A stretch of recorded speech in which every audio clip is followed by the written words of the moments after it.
Welcome to this training on contract closing for RFAs, RFPs, and RFQs here at aidpreneur.com.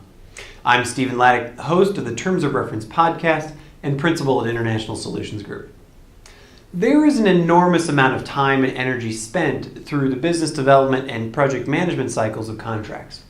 You have to find appropriate opportunities, propose a unique technical solution for those opportunities, and then negotiate and execute contracts on the opportunities for which you're selected. Then you actually have to perform the work.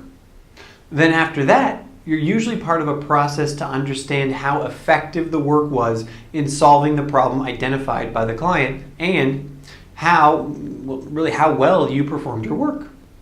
When you sit back and consider it, from the time you identify a potential opportunity to the time you have completed the execution portion of the project you're selected for, the amount of energy you expend is truly amazing. Eventually, however, every project or program comes to a close. For a one-off project, like a particular research project, there's usually a very clean beginning and ending. For longer-term programs, donor clients usually already have their next steps in mind, and so close out administrative formalities, but it also has aspects of connecting things to the next phase.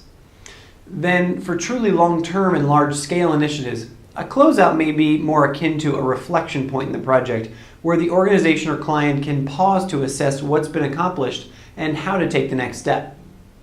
In all of these cases, as the individual or organization contracted, you want to make sure you always end on a high note. I often think of this in terms of some sage advice I learned from a band instructor when I was young. He emphasized that for the audience, while they hear the entire piece of music, the most important notes are the first ones they hear and the last ones they're left with. You can pretty much see why. If you are working independently, closing out a project usually includes completing your deliverables, getting sign-off from your client, and making sure that you've added value to that client. As an organization delivering for a client, closing out a project also begins with the completion of your deliverables, but also includes closing out with each of your staff or your consultants and your partners. In both cases, you also want to make sure you close out from both a technical and administrative perspectives.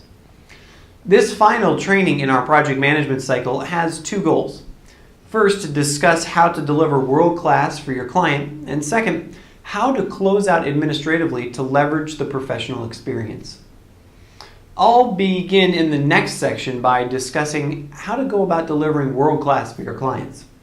Thank you for watching this training on contract closing for RFAs, RFPs, and RFQs. Remember, if you have any questions at all, please contact us at training@aidpreneur.com.